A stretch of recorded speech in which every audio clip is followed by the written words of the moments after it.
The UFC 217 press conference took place just before UFC 216 ceremonial weigh-ins.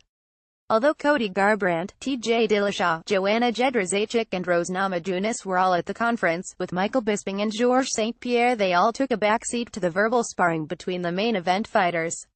Despite the initially lukewarm reception to the announcement of the St-Pierre vs. Bisping title fight, interest is now steadily growing.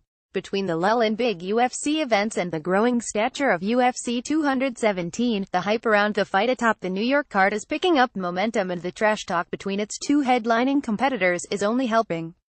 Bisping came right out of the gate accusing St-Pierre of steroid use, insulting his esteemed boxing trainer, Freddie Roach, of knowing nothing about mixed martial arts, and questioning St-Pierre's heart.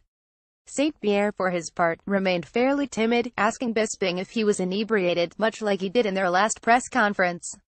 But St-Pierre gave up on this line of attack. The former UFC welterweight champion, while exuding quiet confidence, refrained from pushing back at Bisping's taunts with much fervor, often even laughing at them. Bisping sustained his verbal assault, continually mimicking St-Pierre's accent, taunting his suit, his size, questioning his commitment and perseverance while claiming his fight style was boring, among a host of other insults. All this and still St-Pierre barely provided much pushback.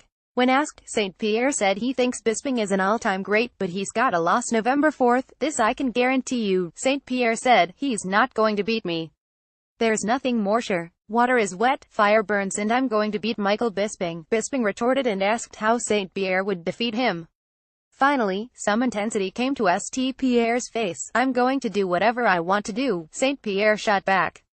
I'm going to strike you, I'm going to put you down, I'm going to submit you, I'm going to restrike you if you stand back up, I'm going to do whatever I want. Whatever I want, when I want to do it. That's what I'm going to do. As the press conference came to a close, they continued to go back and forth.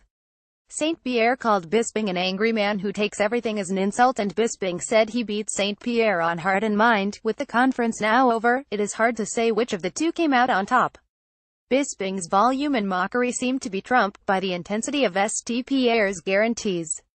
And while Bisping may have succeeded at riling St-Pierre up, a riled-up St-Pierre has a record of soundly beating his agitators.